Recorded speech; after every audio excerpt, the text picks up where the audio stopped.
You are listening to the DIY Recording Guys podcast, your one-stop information source for DIY music production, with your hosts, Vadim and Benjamin Hall.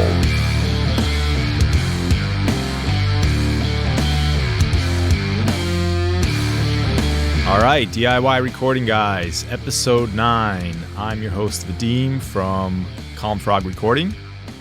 And I'm Benjamin Hall from Dreamloud Studio. All right, I feel like I've been editing these last couple episodes. We're always so awkward on that intro. I know, it's like are you going to introduce me or... Okay, I'll introduce myself. Okay, it's all good though. We'll get it eventually. It's only episode 9, we'll so eventually. Give us a break, guys. Yeah, we'll get it. Cool, man. So, how's it going, Ben? It's going good, man. I just had my bachelor party last weekend. A surprise bachelor party. I was not expecting it at all. Yeah, so I mean, just from my perspective, what happened was we were lined up to record this episode. We were lined up to record this episode, and I get a Facebook message from your fiance, and she's like, "Hey, just so you know, Ben's having a surprise bachelor party on Saturday, so he will not be recording the podcast." And I was like, right on, cool. But at the same time, I'm thinking in the back of my mind, like, I know I've seen your calendar, right? Yeah. I know how to the minute you like everything planned. I was like, oh man, he's gonna really be surprised. So say something about it. How'd it go? It went great. And first of all, I have to say that, like, credit to my best man Dan and my fiance Eiley, because they really planned it out so well, and they picked the perfect time and weekend where I had like an open point that I wasn't letting anybody else down, and I had time that I could spend away. So credit to those guys for planning it. It was awesome. Yeah, just a bunch of friends from different parts of my life all came together. So it was cool. It's amazing, right? It was cool to see, like, people that I've never met before, but have all been my friends, just kind of all getting along. It was really cool. And nobody felt, even one of my friends, because one of the guys that came to the bachelor party, I've not been friends with him that long, but I play with him. He's the guitar player in our band, Nafel. Okay. And we've only been friends for the last year. And he said, I was a little bit nervous about coming because I knew that, like, I'm not going to know anybody else. And he said that, you know, from the beginning, everybody was introducing themselves. Oh, how do you know Ben? Blah, blah, blah. So it was just really cool to see, like, how all my friends have kind of that friendly vibe to them, and they were all getting along. So it was just a great time. Yeah, that's very cool. And then the cool thing about bachelor parties like that is then all those people kind of get to know each other in like a dude setting, and then at the wedding, it's like a really nice baseline, right? That's true. You've established rapport, and then you can have a lot of fun at the wedding. Yeah, so that's cool stuff, man. That's awesome, man. Yeah, I'm looking forward to it. So what's new with you, man? Oh man, not too much. What's new with me? Well, I got that ebook out that I've been working on for, it feels like 5 months, right? Yeah. So that's good. That's out there. I'm happy to get that completed. Other than that, I feel like I'm always recovering from a cold. Every time I see my little nieces and nephews, I feel like my wife has like an iron immune system. She never gets sick no matter what. But no matter how careful I am, I always come down with something. Oh, so man. I'm perpetually recovering. I feel you there. I'm not normally that sick, but I always get like a sore throat. Like it happens like once every 3 months. Yeah. Yeah, it's really annoying, but I feel you there, man. Well, congrats on the ebook going out. I heard the bumper on the episode, and it was really good, so. Yeah, thanks. Yeah, I've been putting the bumper on the past couple episodes, but I'm just happy to put a bow on that thing. How can people find that? Yeah, so you find that, just go to howtorecordyourband.com. It's a free PDF. You get over 70 pages of information. It's similar to, a lot of it has crossover with like the first 4 or 5 episodes that we did. Yeah. It just helps you, get started and level up a few things. And did I contribute anything to that? Maybe just the part of the drum part. Okay. You did contribute. Yeah, I ran some of the drum preparation stuff by you because I know how meticulous you are with setting up your kit at home, and you get a fantastic drum sound. Well, thank you. As is evidence from your portfolio. So yeah, I can't believe how good it. Actually, listening to your portfolio, I was like, because I do a lot of programming for musicians using samples, and I was like, man, acoustic kit, like a well-tuned, well-played, well-mic'd acoustic kit is really like unbeatable. It is pretty amazing, and I don't want to get off on a sidetrack because I do want to save an episode specifically for drums not too far down the road. Yeah, that's coming up. We're going to do that at some point soon. But I've noticed the same thing because for a lot of my clients, I equally do the virtual instrument drum kit versus the real recorded. Yeah, just because. Yeah, if they don't want to come in or they don't have a drummer or whatever. Exactly, and there's some things about a virtual kit that I cannot get to sound like a real kit. Like as good as the drums sound, there's just something I guess you could say better about an acoustic kit, but we can talk about that on that episode. I don't want to get too off in the weeds about that. Yeah, fair enough. Yeah. So we're okay, cool. So today's topic is bitrate. I'm probably maybe I'll edit in some like horror film music there. Yeah, it's a daunting subject. So we're gonna do a deep dive into bitrate. First, we're gonna talk about what it is, and then we're gonna get into how to apply it and its principles to your recordings. And then I know Ben and I we've had some offline disagreements about sample rate, which is a part of bitrate. And we'll see. We'll see if Ben can convince me to change my evil, low-down, lazy ways. So that'll be fun. So to start with bitrate, I have this. I'm gonna give you the really super condensed explanation of bitrate in about 2 seconds, and it's gonna maybe be confusing. And then by the time we go through the in-depth thing, hopefully it'll make sense. So bitrate is basically like a two-dimensional way to quantify your audio resolution. All right, in a nutshell, that's what it is. It's composed of two different terms. It's composed of the term bit depth and sample rate. So you take bit depth and sample rate, you put them together, you get bitrate. So to start, we'll start talking about bit depth first. And the way I want to start talking about this is I want you to close your eyes, unless you're driving listening to this. Don't close your eyes. Don't close your eyes. I can close my eyes now, so I'm gonna participate in the experiment. Okay, you don't really have to close your eyes. Okay. But just pretend you have a piece of graph paper. Okay, and on that piece of graph paper, you take a pencil and you draw a sine curve, which is basically like a letter S on its side, right? And you do this smoothly, so without lifting your pencil off the paper. So what you have there is it kind of analogous, quote unquote, to an analog signal, because an analog signal, another way to say it is it's a continuous signal, which means, we know it's continuous because you drew the curve without lifting your pencil. Okay, now let's say I said, okay, you have to approximate your curve as closely as you can by shading in the little blocks on the graph paper. So you would start at the beginning, you would pick the block closest and you would color it in, and then you would keep going and coloring in the blocks that match your curve as closely as possible. And you can kind of imagine when you're done, you'll have something that sort of represents the curve, but it'll look a little jagged and it won't look exactly like it, right? Mm-hmm.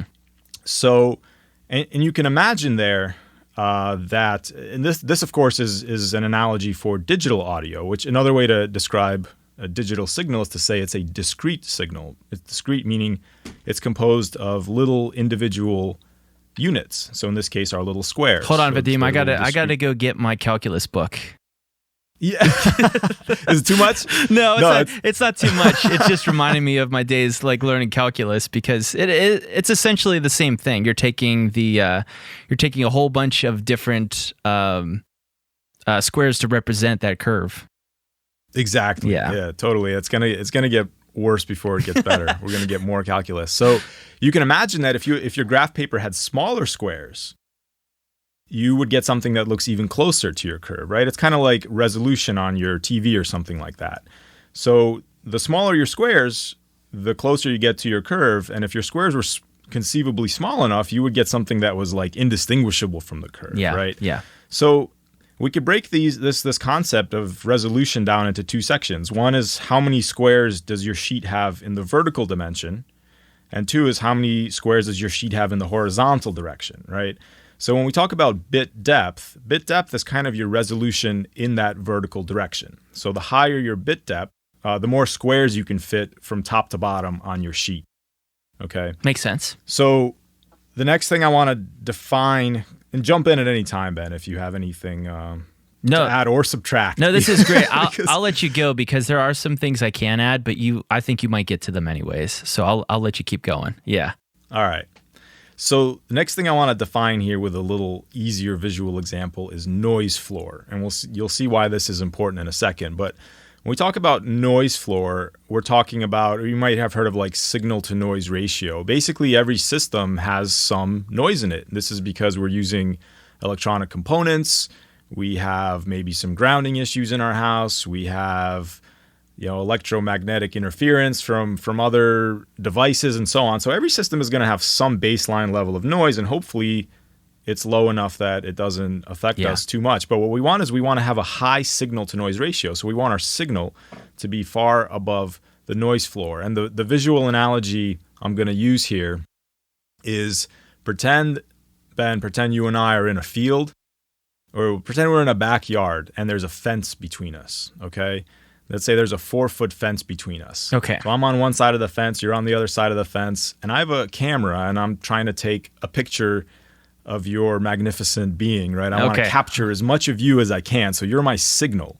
But when I take my picture and I look at it, I have 4 foot of fence and I have only 2 feet of you, right? So that 4 foot of fence is kind of the noise floor. Only the signal that's above the noise floor is like what we can actually capture, right? That makes sense, yeah. So that's our noise floor, and for intents and purposes, it's fixed, right? Our system, I mean, we can maybe do some, if you have like a really noisy system, you might be able to do some things to reduce it, but for all intents and purposes, that noise floor is fixed. So that's noise floor. The next thing I want to define is dynamic range. This is all going to make sense. We're going to wrap it all up into why bit depth is important. But for dynamic range, I'm going to use the same example. You're on one side of the fence, I'm on the other side of the fence, but this time instead of just standing there, you're jumping up and down on a trampoline. Okay. So you can think of that as like a continuous signal, right? You're jumping up smoothly and then you're coming down smoothly. And if I were to measure the difference of your head at its tallest height minus your distance of your head to the ground at its shortest height, that would be the dynamic range. Yeah. So it's the difference between the loudest part of the signal to the softest part of the signal. All right, so that's our dynamic range. Two more terms. One is headroom. So headroom, same example. You're jumping up and down, but now there's high voltage electrical line above your head. Okay, right? Yeah. And so the difference in height between the electrical line and your head at its highest point, that's the headroom. You don't want to run out of headroom because you'll get actually, you wouldn't get electrocuted in that example, but yeah. But anyway, so that's headroom. Yeah. All right, so we have dynamic range, we have headroom. Now let's talk about how this example would apply for digital audio. In digital audio, because we don't have a continuous signal, we have a discrete signal. So instead of jumping on a trampoline, you could picture that you are climbing up and down a ladder. Okay, and that ladder has rungs. And you could imagine that the more rungs the ladder has, the more your motion will look like you're jumping on a trampoline. It's the same thing as that graph paper example, right? More rungs is kind of more resolution. Yeah. So in reality, when we talk about something like noise floor, just like all we have is really in digital audio is the ladder. So we have to put noise on the ladder. We have to put our signal on the ladder. Everything has to go on this ladder. So you can imagine like if our ladder only has 5 rungs, we put all the noise on the first rung. Well, that noise is then 1/5 of our signal. It's 20% of our signal. Mm-hmm. If the ladder has 10 rungs, then the noise is only 1/10 of the signal. It's only 10% of the signal. Yeah. So you can see how more rungs gives you more distance between your signal and your noise floor, which is good. Mm-hmm. So you might ask now, I'm almost done here. Yeah. You might ask now, how many rungs does our digital ladder have? And you might think like, okay, you've heard of 24-bit audio. Does that mean the ladder has 24 rungs? But it actually doesn't. And the way it works is you got to picture like a hangman board where you have 24 spaces. That's for 24-bit audio. Each space can be either a 0 or a 1. So to find out how many rungs the ladder has, that's like how many permutations you can get. So it's actually 16,777,216 rungs. Okay, so that's kind of the ladder we're working with 24-bit audio. So I'll wrap up here by saying that, and maybe you can disagree with me here, but I feel like one of the least controversial things in digital audio is to record at 24 bits. And that's for a number of reasons, which I'm sure we'll get into. I would completely agree with that, just from the simple standpoint of I've seen a lot of sessions from professional records. The sample rate might vary, but it's almost inevitably going to be 24. I've never seen it go less than 24 bit, and 99% of the time it's 24 bit. Yeah, I agree with you. And so the standard for distributing music, like what you would get back from a mastering engineer, is most likely 16-bit, and that comes from something called the Redbook standard, which is back in the day. I mean, CDs, audio CDs are less and less in vogue, but the standard for audio CDs was 16 bits, 44.1 kilohertz. And that's fine for listening back. But when we're talking about recording music and processing music, 24 bits is where it's at. It's just a nice number. It gives you more resolution is kind of not necessary, although we can talk about 32-bit float if you want. But less is not recommended. And in fact, most DAWs, this was something that surprised me, Ben. I actually was hanging out with a mastering engineer, and he was telling me that even if you load a 16-bit file into your DAW, as soon as you like touch a fader or anything, if you had a bit scope, it's actually kind of internally converting it to 24 bits and doing the processing at 24 bits. Really? Yeah, it's pretty interesting. So is that somewhat related to, because you know more about this than I do. I can already tell from the amount you've talked about it, but is that also related to what 32-bit float is? Because that's essentially just a digital thing only. Am I correct in saying that? Yeah. Anytime we talk about bits, it's a digital thing. So my understanding on 32-bit float is like some plugins will do processing at even a higher bit depth, and they do that because of that headroom concept. So if you're running your signal really hot into a plugin, some plugins will actually use 32 bits to kind of, so they can turn the signal down and internally and get some more headroom to avoid things like clipping, avoid hitting your head on the power line. Yeah. And then they'll kind of spit back out 16 or 24 bits back at the output. Okay, that's always what kind of confused me about that. It's not so much a a bit depth that you choose. It's more or less the way that your plugin or DAW is processing the information that's coming in. Yeah, to be honest with you, I'm still a little bit confused on this myself, because I know like my Pro Tools will let me, I think, set up a session at 32-bit float, which I never do. And from the little I've read about it, actually studying up for this, that's what I saw, was that it's something that internal plugins use, but I think you can set up a session in it. And I'm not 100% sure why you would do that. So I was actually going to ask you, but it sounds like we're equally confused there. I know that my Studio One setup, it will do 32-bit float, but I've never felt the need to use it because 24-bit depth is more than enough dynamic range to do anything that you need to do. Yeah, agreed. And the nice thing with 24 bits is what it means is, because you have more rungs on the ladder and your noise floor is lower, it means you don't have to record your signals as loud. Like back in the days of tape had a ton of noise. So the goal was always like, get your signal as loud as you can going in so that you could have a really good signal to noise ratio. But with 24 bits, you can record, with a lot of headroom. You don't have to go super loud on your preamps, and you still have the noise floor is still low enough that you'll be fine. Even if you turn that quiet signal up, the noise won't really come up appreciably. I think where we should go from here is let's bring this into more of the real world application. Why is this dynamic range so important? Yeah. Why is good? Pull me back, man. Pull me back from the edge. No, it's all good, but I want to take a step back and let's just say that I'm sure that there's somebody listening out there that you've not spent that much time in recording music, or you've never maybe heard these terms before. Maybe I'm sure that you've heard them before, but you maybe don't understand exactly what they are. You just know that they're involved in audio. So the way we think about audio, especially for recording, is a little bit strange in comparison to how we experience sound out in the real world. Because let's say I had no knowledge of recording or what digital workflow is or audio.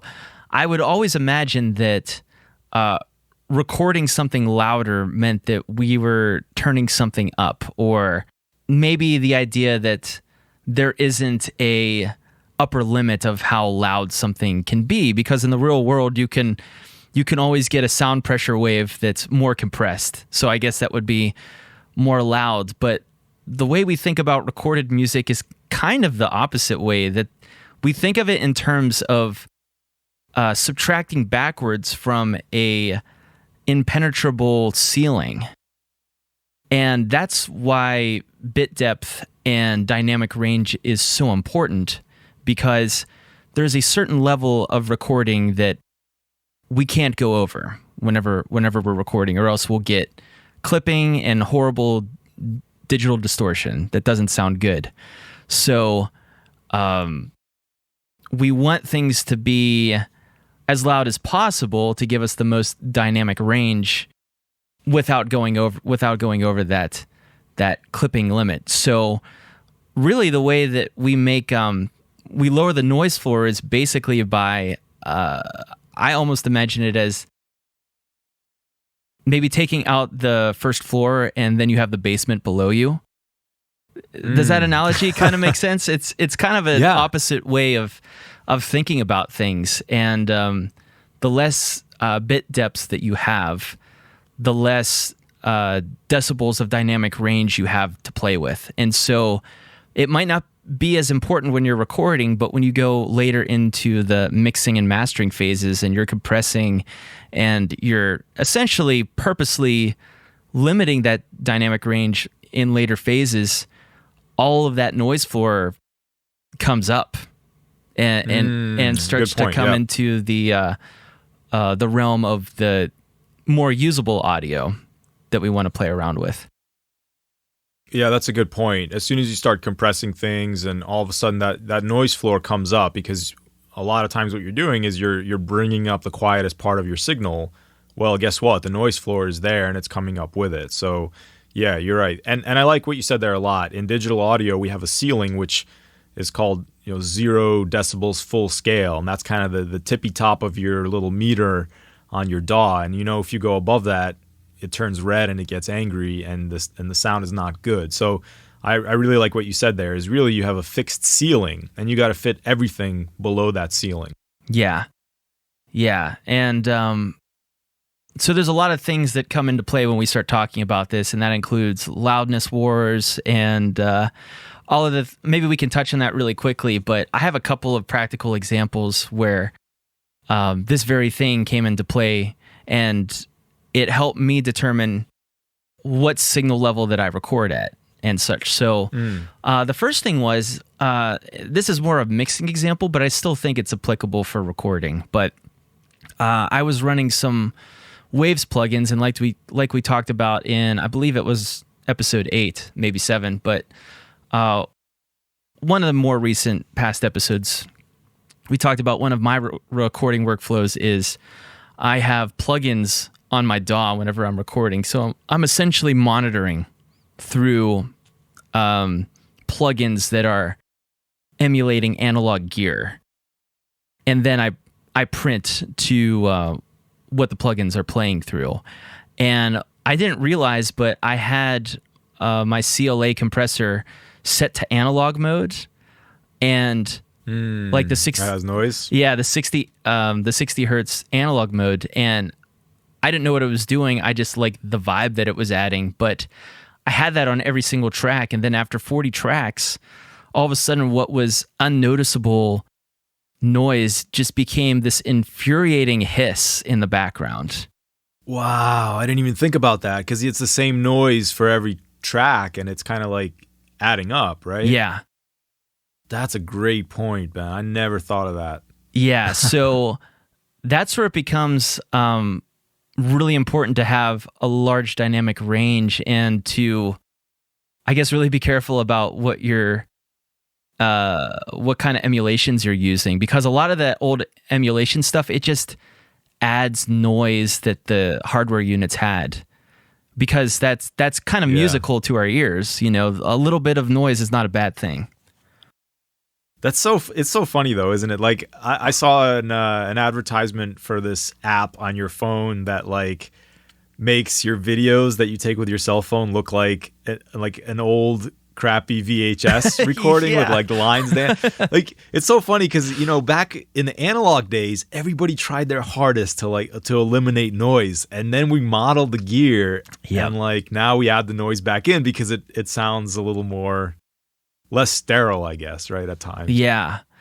So funny. So I want to touch back on what you said about headroom too, because I do agree with you that headroom isn't as important as it used to be, maybe when people used to record to tape. But at the same time, I still like to record at a signal almost as hot as I possibly can go for. And my rule of thumb... Really? Yeah. And my rule of thumb is especially when I'm recording somebody else, I like the signals to peak right around -6 decibels full scale. All right, man, this is going to be good. Preach it. Yeah. What's your logic? It's basically the same reason as my last example, because sometimes I like that analog modeling. And if I can get the signal as hot as I possibly can, I can add more of that analog modeling that introduces noise. And then I have, because I'm mixing and mastering a lot of these projects myself too. So when I get farther down the line and I'm compressing, I'm bringing up that noise floor, and it gives me a lot more headroom to keep that noise from coming up too far to be noticeable. I'll buy it, man. Yeah, I thought we were going to have some disagreement there, but I can see you're basically, effectively, you're trying to really emulate the analog workflow, and in doing that, because your emulations have noise, you need to push your signal a little bit hotter. Yeah. And I guess because you're running through a compressor effectively, well, no, you still have to worry about clipping because you could still clip at the converters, right? Right, because it's not an analog, it's not a hardware unit compressor. Right. So that's actually an important. Let's maybe talk about that for a minute. So, what in your setup? Remember, if you think back to our digital recording chain, you're going in to a preamp, and then your preamp is going to a converter, and then your digital and your analog emulations are already in the digital realm. So you can clip at that converter and get some unpleasantness. So do you do anything with your analog signal before or after, or I guess after the preamp to mitigate that risk of clipping? That's a good question. When I record my bass, even whenever I have other bass players come in, I have a really nice compressor pedal. It's a dark glass compressor pedal, and I love it because it's really transparent, so it's not coloring your it won't color your tone that much. And it's basically a hardware unit. It's a pedal. It's not a rack like compressor, but I love recording through that because it helps to eliminate the chance of clipping on like really loud notes, those really spiky transients and stuff like that. Yeah, so bass can be very dynamic. So that's what about vocals? Do you do anything special on vocals to prevent clipping? Well, that's a good question too. So basically vocals is the same as pretty much all the other instruments that I record because I have a totally digital workflow right now. So I like to have my vocalists, at least after warming up, that is, sing the loudest part of the song, so I know like what the top end of their how loud their singing is going to get at the loudest parts. And so I'll base everything off of that. And I don't worry so much if, maybe they're singing at a quiet part and it's all the way down around maybe -24 or -20. For essentially the same reason. Like, it's not ideal. I would prefer if the signal the whole way through was right smack dab at -6 decibels full scale. But because we have so much dynamic range in the digital realm, I just want to make sure that I don't go over that. Gotcha. So that's a really good point. So two things there. One is, this is also a good time to explain why we talk about, in digital audio, we talk about negative decibels. And it's for that same reason that Ben said, is we have a ceiling. So because we have a ceiling, which above the ceiling is clipping, we'll call that ceiling 0. And so Ben is saying, like, okay, he's trying to keep the peak of his signal at around -6, so 6 decibels below clipping. And you're saying, yeah, sometimes at quiet parts you might go to -24. So I like what you said there. You're saying you have the singers sing the loudest part and you set your preamp basically to that, and then you can kind of, that's really interesting. Do you, when you track something like vocals, do you ever adjust your preamp settings, like? That's a good question. Between the verse and the chorus, let's say, or do you try to keep it fixed for the whole session? I try to keep it fixed the whole time.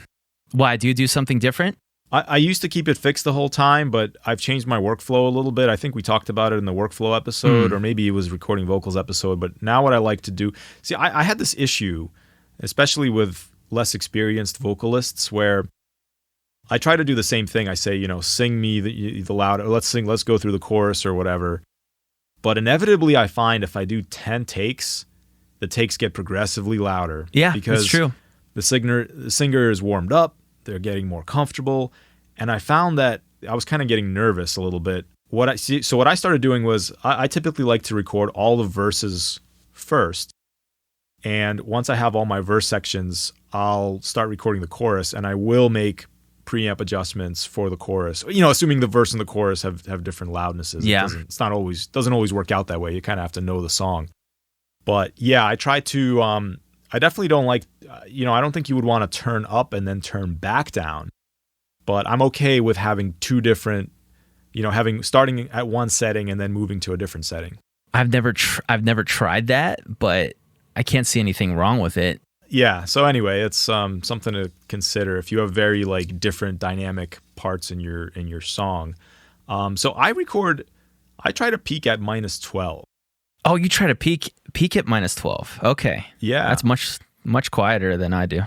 It's quiet. Yeah. And the main reason for that is to avoid clipping. I really want to avoid it at all costs, especially for vocals, because I find, again, vocalists, depending on their experience level, some vocalists are, kind of instinctually pull back from the mic at loud parts, but some vocalists actually get closer to the mic for loud parts. And I'm so nervous about having an unusable take because of clipping that I like to keep my my peak a little bit lower than that. And again, I think I've found that my noise floor is low enough with the 24-bit depth setup that I'm comfortable peaking that low, knowing that I can turn in the mix, I can turn that clip up and not have issues with noise.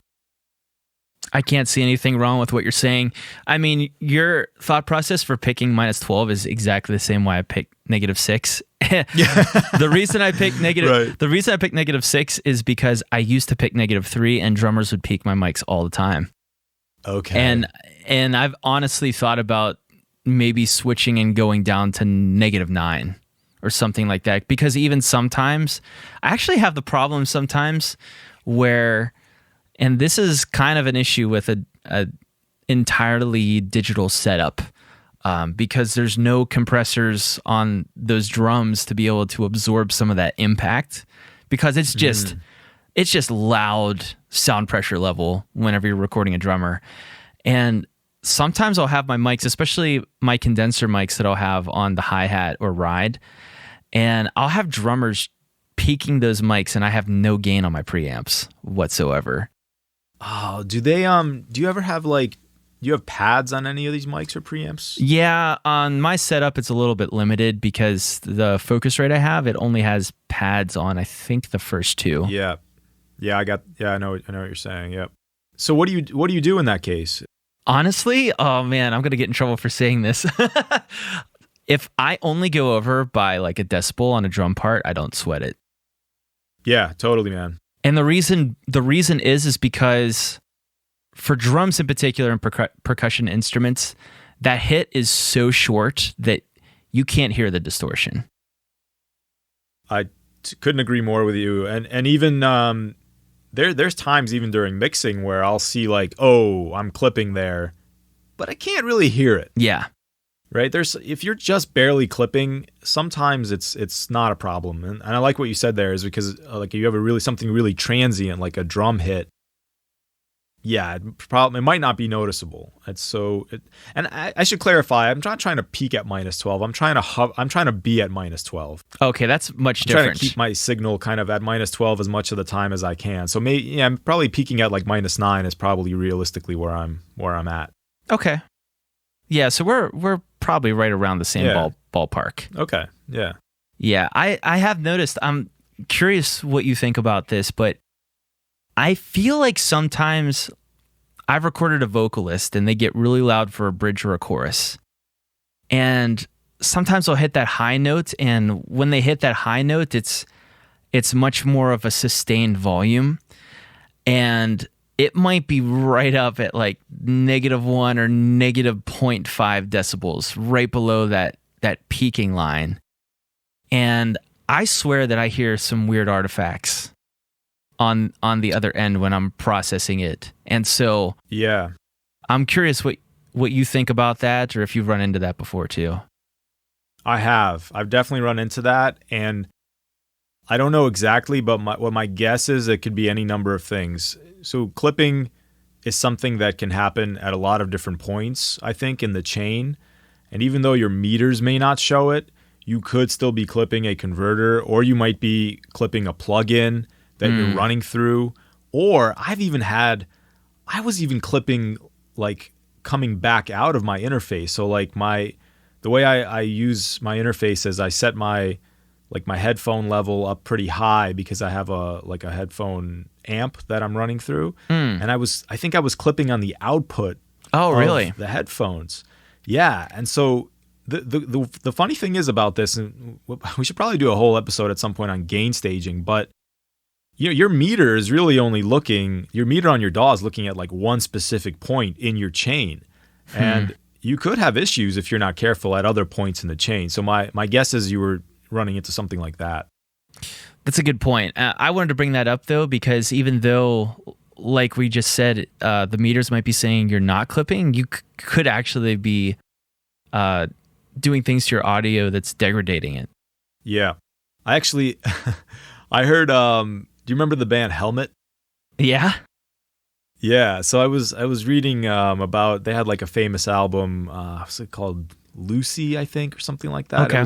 It's a great 90s, kind of grunge album, but everything is so distorted on that album. It sounds awesome, by the way. It's an Andy Wallace mixed album. Cool. The drums sound huge. So like good distortion. Yeah, good distortion. But I was reading an interview with the singer, and he was talking about recording one of the tracks, and he was like, we clipped the vocals so hard, but like the take was so good that we just kept it. And I'm like, it sounds great. I don't know. Everything is a wall of noise anyway, but like that just goes to show you like it happened in a totally professional, probably tens of thousands of dollars recording situation, and they still kept it because the vocal take was just so strong. Yeah.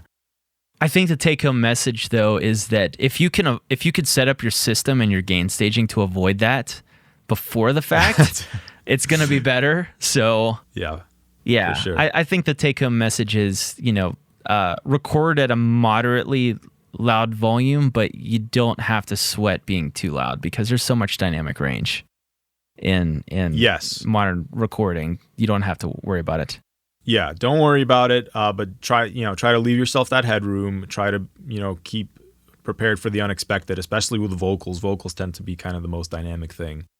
All right, man. Let's get into sample rate. Yeah. Why don't you you want to explain sample rate quickly, and then give me your pitch, man. Yeah, I'll give you the layman's description, the layman's description of what sample rate is. So it's basically. I feel like is that a dig at me? Are you? Did I go in too deep? No, it's not that much of a. No, it's not a dig at all. I'm always like, dang, like you did. It sounds like you wrote a thesis on like every topic that we go over, and I think it's great, you know. But oh man, yeah, I'm a huge nerd. I'm sorry. Oh, it's great.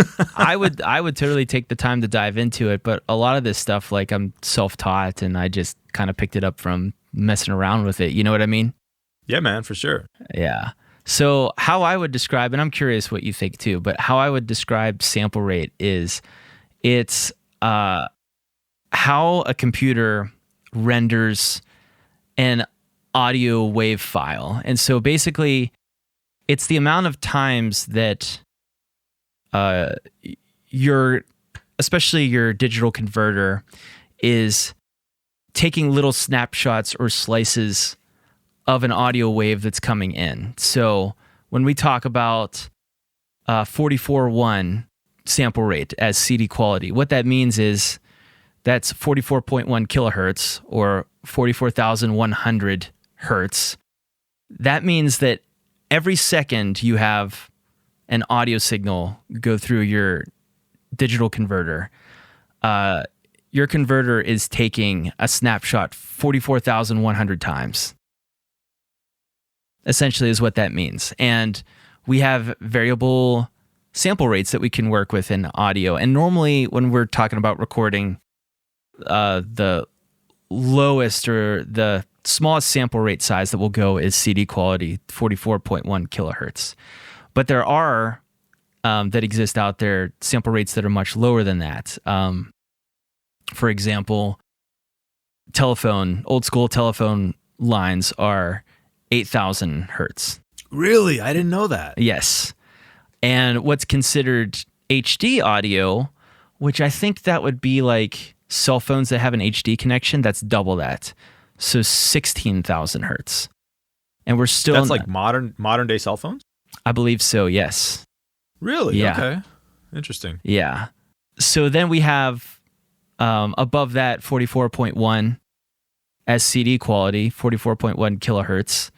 But then we have much higher sample rates than that. The next one, probably a practical use, is 48 kilohertz. That's DVD, HD, HD audio. Yeah, I think a lot of video formats use 48 kilohertz. 48. And then we have ones way above that. We have 88, 92, 96, 176 point something, and 190. Is it 192? 192, I think, yeah. Yeah. So that means you're taking, if you're recording at 192, your digital converters are taking 192,000 slices of audio every second that audio goes by. Yeah. Yeah, which means, so putting that back together to bit rate, that means, so at 192,000 times per second, it's looking at the audio and putting it on one of those ladder rungs, right? Mm-hmm. That we talked about. Okay, so go on. Yes. So why is this important? An interesting thing about the way we hear sound and frequencies is that now I'm going to compare audio waves to, I guess we'll just speak specifically about musical keys and the way that we hear frequencies and things of that nature. So in Western standard equal temperament? I forget, but what we use in Western music is a scale where 440 hertz equals an A key on the piano. And if you half that, 220 hertz is also an A. If you double that, 880 hertz is also an A. So the interesting thing about this is to double the frequency gives you an octave of a higher sound. And what we're essentially thinking about is that wave is twice as compressed, I guess. If you're looking at waves as they would be represented in your DAW on a screen. So like Vadim was saying earlier, you have this sideways S shape, like a sine wave. They're getting compressed, I guess, twice as much as you go up octaves. Does that make sense? Yeah, and you mean compressed in the time domain. So you have like, if you had an S at, let's say, 440 hertz, 440 like cycles per second, if you double that, you would get twice as many kind of S's in the same time span, and you would get the same note but an octave higher, right? Yes.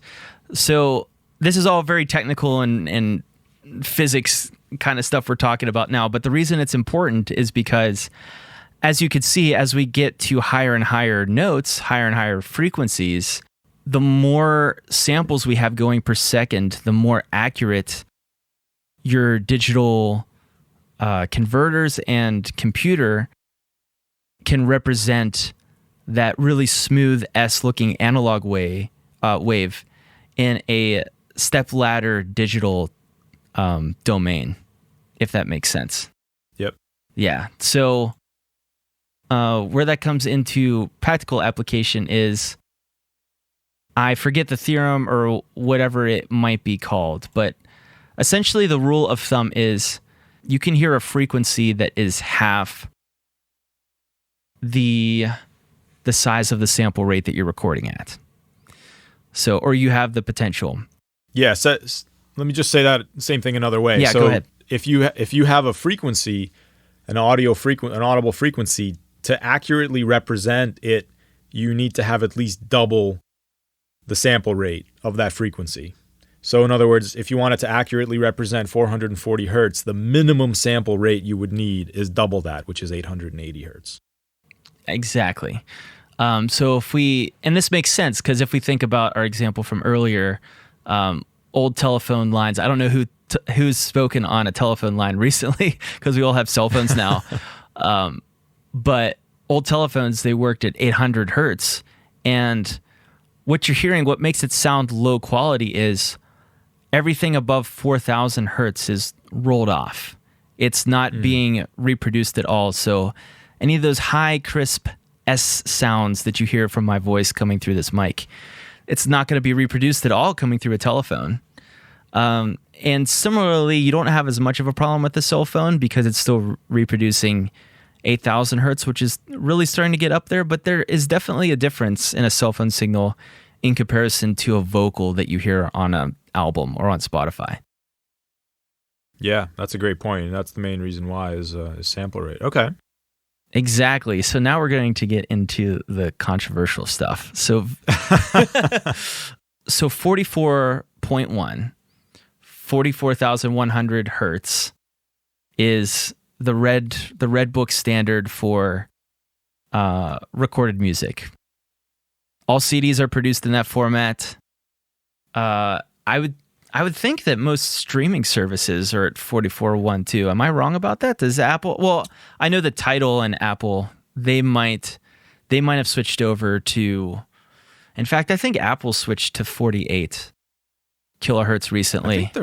I thought they were lower than that because I know, like best MP3s. I think all MP3s encoders. This may not be true anymore. We should look it up. But I thought all MP3 coders lopped off everything above 16 kilohertz anyway. Which means I'm assuming they're sampling at like, I don't know, 32 or something like that, but I could be wrong. Well, I think you're right about that, but I meant their Apple formats, and especially through streaming services too, because I think I read an article recently where they switched to they're only encoding in 48 kilohertz from now on, which is important. Okay. Which is important if you're submitting stuff that you want to be Apple certified, I guess, with their process. So they won't accept anything that's lower than 48. And I think that Tidal does 96 kilohertz streaming, which is a little bit ridiculous, but you can have that if you want it. I guess we'll get into maybe some of the reasons of why would you pick a higher sample rate. or why would you pick to go with just the CD quality recording wise? So there's a couple reasons. Wait, before we do that, yeah. What sample rate do you record at? I was thinking about maybe getting into this after explaining the reasons. Okay. Sorry. No, it's fine. It's fine. No, I think you're right for stopping me, because we should let each other. Well, we should let the audience know like what we're doing personally. So, as far as I know, Vadim, you still record at an ancient Stone Age 44.1 kilohertz sample rate. Not still though. Yeah, I do record currently at 44.1 most things, but I used to record for years at 88.2. So twice as good.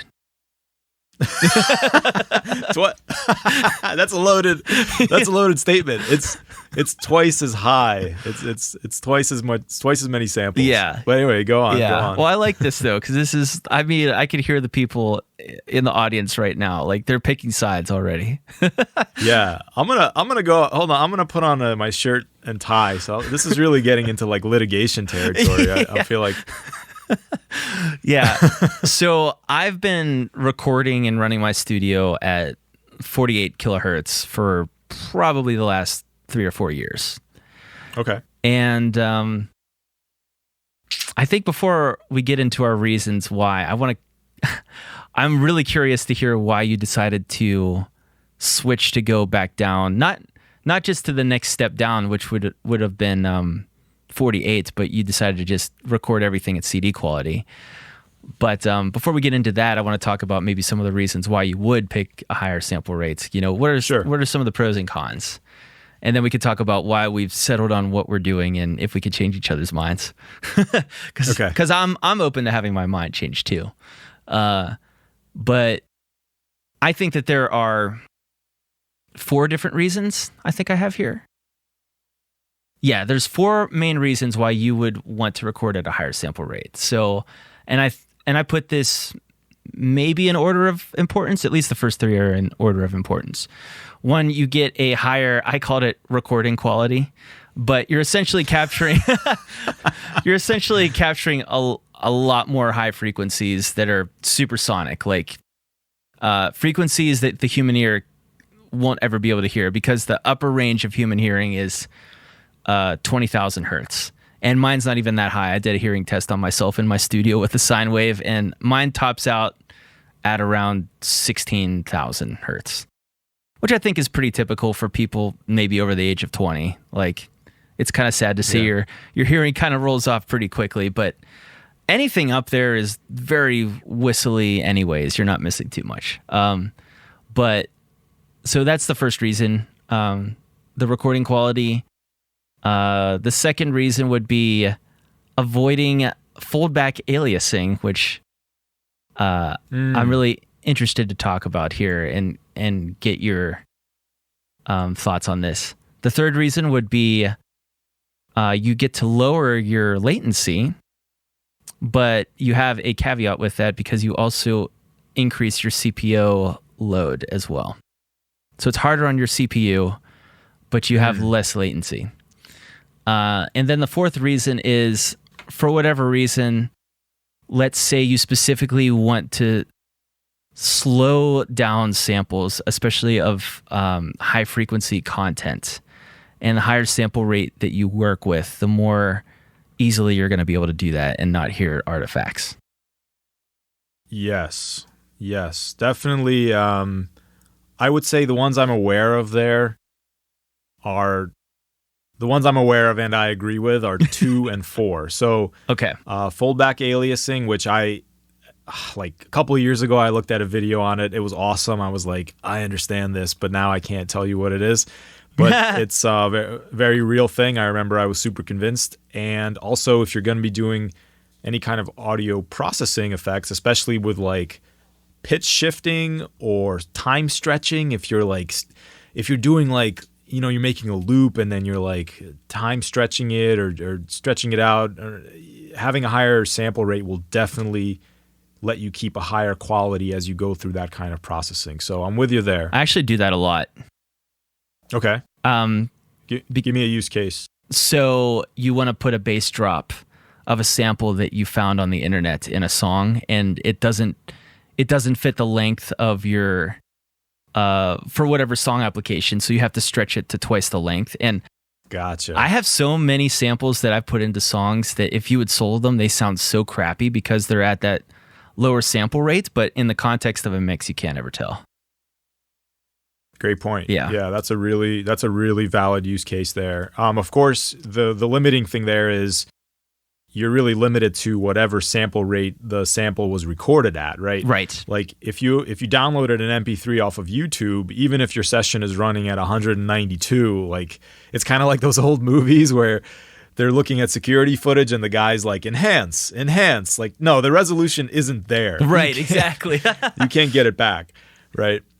But yeah, that's a good point though. Yeah, so if you're, for whatever reason, you're recording your own samples or maybe doing sound effects, it might be useful, and you need to slow them down, it might be useful to record at a higher sample rate just for those parts.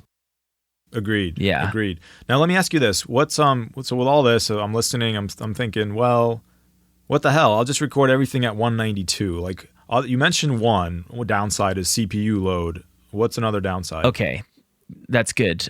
So probably the biggest concern is disk drive space, because essentially at 192 you are, for every song, let's just talk in terms of songs, but for every song you would have recorded at 44.1 CD quality, now you're taking up 4 times the amount of space at 192. And right, audio files already take up so much space that you really have to have a ton of space if you want to be able to do that kind of a thing, or just keep buying hard drives.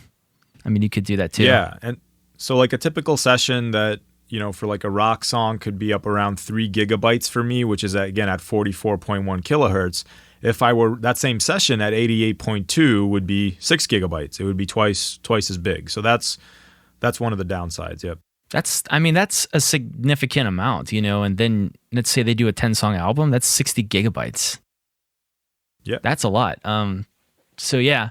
The second downside is, basically we touched on this, and I think that's kind of like the inside joke why we're both laughing about this kind of argument that we're having, is that, does any of this really matter? Can anybody actually hear the difference? I think is a very legitimate point.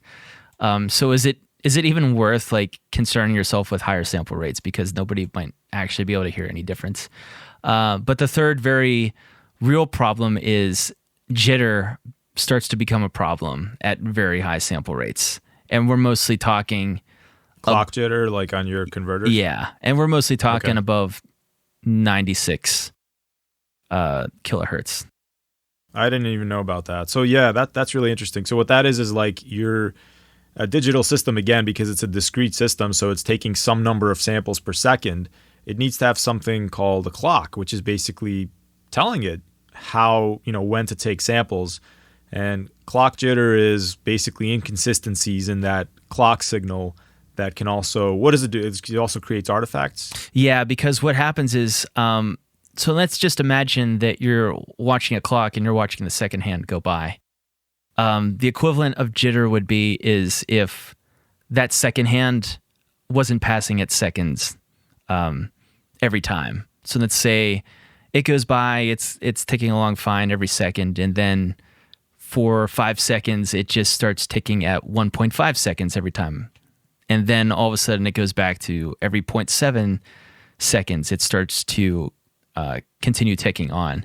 So when that wave gets reproduced, it's not reproduced in a correct way anymore because of the clock jitter that was introduced. So you have a wave that's malformed essentially. Interesting. And you're saying that becomes an issue at higher sample rates. Yeah, like really high sample rates. And I think that makes sense because when you start taking a lot more slices of a section, you're essentially taking a microscope, and it would be like you're looking at something through a microscope and you keep increasing your optical zoom, and all of a sudden things aren't quite as defined and precise anymore. So your clock isn't able to consistently make those cuts anymore. I see. It's kind of like, yeah, if I just have to keep a beat, like this slow, it's really easy to keep a steady beat. But if I have to go really fast, there's no way that I can keep a consistent beat anymore. You're introducing more error, I guess. I see. Yeah, interesting. Good luck editing that. So, I can see your face on that. No, that's good, man. That's good. Yeah. This is great stuff. So the reason I recorded at 88.2 originally was as follows. I know that CD Redbook, as you said, is 44.1 kilohertz. And my reasoning was, okay, well, if I record a double that at 88.2, I'm picturing my dots, my sample points. Well, 44.1 is exactly half of 88.2. So it would be a really clean kind of downsample, right? Where my thought process was like 48, you can't really divide 44.1 by 48, right? It doesn't give you an even. So that was my like voodoo magical explanation. And I recorded at 88.2 and everything sounded great. Yeah. And then I realized, like, okay, MP3s, most MP3s people are listening to are 320 kilobits per second. And as I said, I know you can do this example, load up an MP3 and run it through like a frequency analyzer. Everything above 16 kilohertz is lopped off anyway on MP3s. This is how people listen to music these days. So I switched to 44.1, again, on this principle of, okay, 44.1 kilohertz means theoretically I can capture audio up to 22 kilohertz, which is above the threshold of human hearing. And I don't really, if I can't hear it, why do I care about it? Yeah. That was my reasoning. And plus, when I did it, when I switched to 44.1, I couldn't tell the difference between my 88.2 sessions and my 44.1 sessions. So I thought, you know what? People are listening to MP3s anyway. I'm going to save on hard disk space here. And I do occasionally run 88.2 still if I'm doing the things we talked about. If I'm going to be using like loops or doing heavy processing, I may run that higher sample rate. But for my everyday work, I don't think it's necessary. I can't hear a difference, I guess. And so if I can't hear a difference, I'm not going to do it, basically. I think that's all fair. But let me put a little caveat on that. Yeah. That's not quite fair. I do think there is something to be said for. We always talk about, the road to the best quality possible consists of lots of little incremental steps, and there are some things that both of us have talked about that we do that we know make some tiny difference. Yeah. And all those little tiny differences along the way do add up to a bigger result. So I'm not trying to convince anybody to record at 44.1 or anything lower than you're comfortable with, because I do think there's something to be said for, like, you buy a little bit of a nicer cable, right? It's a tiny incremental difference. But over the course of your entire recording chain, those little differences might add up. So that's my caveat to my own my own position. Yeah. I guess I basically agree with you. I guess my reasonings for choosing 48 is kind of that reason that you just mentioned. The little incremental betterings of, trying to get a little bit better than you could possibly be. Yeah, I could record at 44.1 and be fine with it, but I kind of figured, well, what if I record something that wants to be processed or put on a DVD? It would be nice to have that sample rate already embedded into the project than rather, I guess, upsampling, essentially. Totally. I totally agree with you. And upsampling is something that most DAWs can handle. Like, a lot of times I'll use, like, if I just want like a little sound effect or something, like a car door slamming, I might pull an MP3 off the internet. You can load that MP3 into your session, and your session will kind of upsample it. What that means is, even if it's at a lower resolution, it'll take that file and make it at your session resolution. Now, you don't gain any quality by doing that, but it allows it to be processed along with everything else. So that is possible. Yeah. So I guess that's kind of my reasoning, is I felt that, I could afford to get a little bit better than 44.1 without really adding too much size to my recordings. Because then I thought, because the next obvious answer, or the next obvious question would be, well, if you're willing to go to 48, why not 88? And I thought, well, that much of a quality difference I don't think is going to be noticeable for the amount of disk space it's going to take up. Yeah, man. You know what? I thought we were gonna have more of a heated debate, but I think ultimately we respect each other's positions. Yeah, I think that's good. I think that it's I think a couple other things are worth being said about it too. Because, and part of the reason is I'm not going to take a hard line on this because like even though I've read a bunch of articles where I think that people are very entrenched in their beliefs about this one way or the other, I'm really not convinced. I've heard people say that recording cymbals from a drum kit at 48 kilohertz makes a difference. Like, really? And cymbals specifically, you said? Yeah, and I think it might, I don't know if it's related to the foldback aliasing I was talking about or not. So I should mention exactly what that is. I mentioned it in passing really quick. So what foldback aliasing is when you have a harmonic, and through processing, whether that is adding a compressor that's analog modeled or saturation or distortion, you create additional frequencies up above that harmonic. And then through clipping, and this is the most common. There's a few different ways that this anti-aliasing or foldback aliasing can happen, but the most common way that I read about that can happen is if you clip your converters. So essentially that there is so in other words, you're clipping your converters with like super high frequency signal. So even though you can't hear it, you're clipping the converters, yes, right, with it. And that's going to do something undesirable. Yeah, because there are low pass filters put on all converters to kind of keep any of those bad harmonics from coming through into your audio, because they're all nasty and they're all mathematical multiplications, so they're not musical in that sense. So they're all inside of your converter, but if you clip your converter past that point where the low pass filter is, that's where those foldback aliasing can happen. And so what happens is you reproduce harmonics that are a mirror image of the difference between half of your sample rate below and half of your sample rate above, minus the difference of that frequency of the harmonic. So if you're recording at 44.1, half of your sample rate is 21 and a half or 21.05.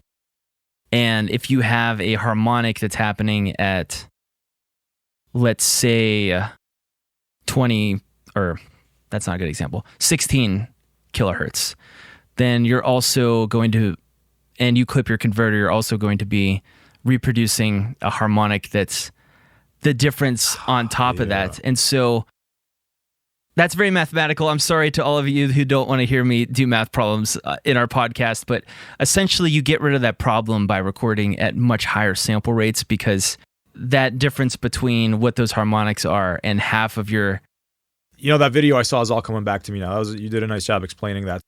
Okay, so let me see if I can summarize that. So through your, whatever you're processing your sound through, whether it's compressors or whether it's just even your preamp, you may be generating harmonics that, even though they're outside of the audible spectrum, they will clip your converters. And when that happens, the converters can generate frequencies that are actually in the audible spectrum, and that's bad.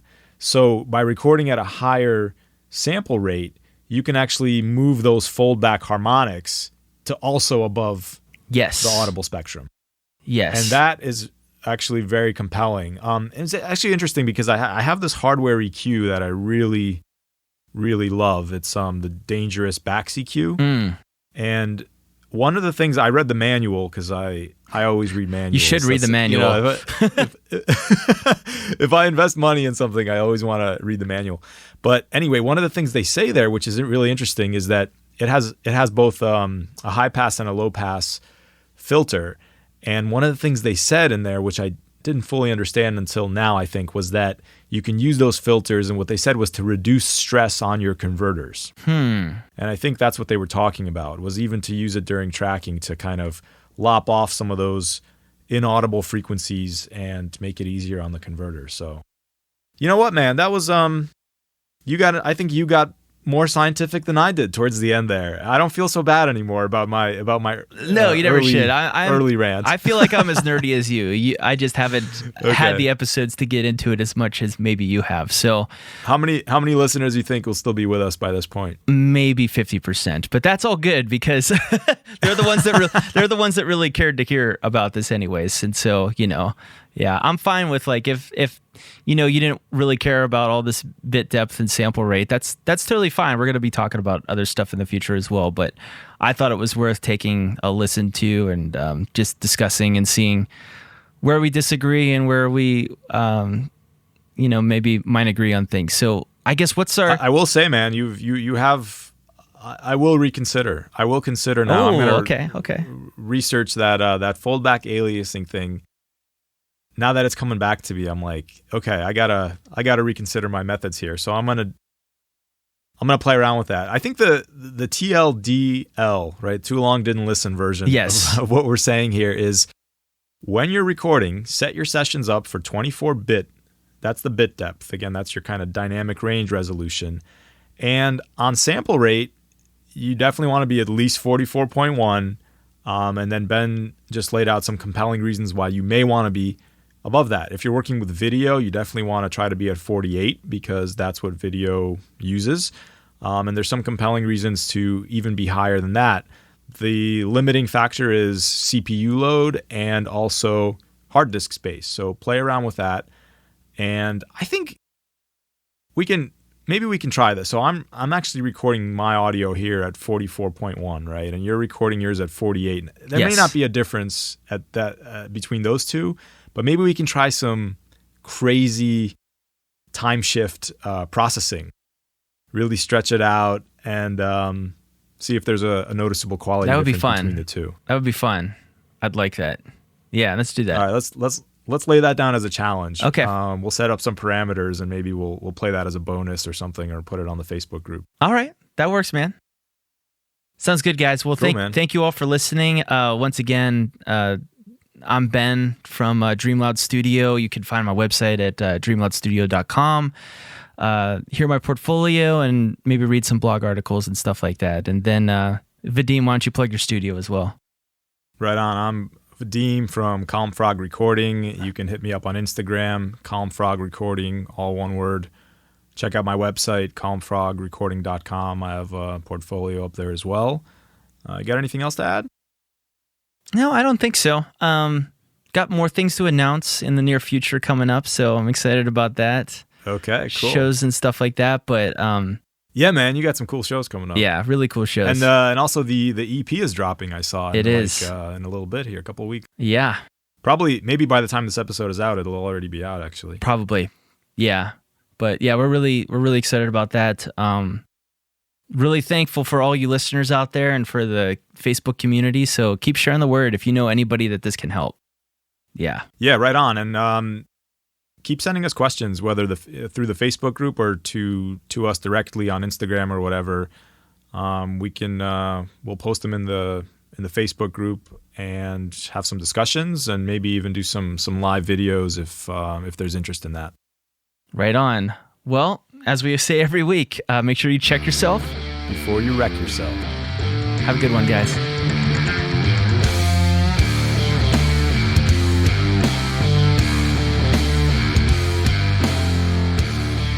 If you're enjoying the podcast, take a minute to leave a rating wherever you like to listen to it, or share it with your friends on social media. Also, Benjamin and I are working engineers, and we love helping people turn ideas into finished productions.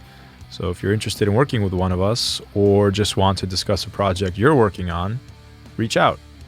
You can find my work at calmfrogrecording.com, get me on Instagram at calmfrogrecording, or shoot me an email, vk@calmfrogrecording.com. And you can check Benjamin's work out at dreamloudstudio.com. Hit him up on Instagram at dreamloudstudio or by email, ben@dreamloudstudio.com. And finally, join our Facebook group to engage with a whole group of friendly, like-minded people who are interested in DIY recording. Just search for DIY Recording Guys on Facebook. Thank you so much for listening and for your continued support. See you next week.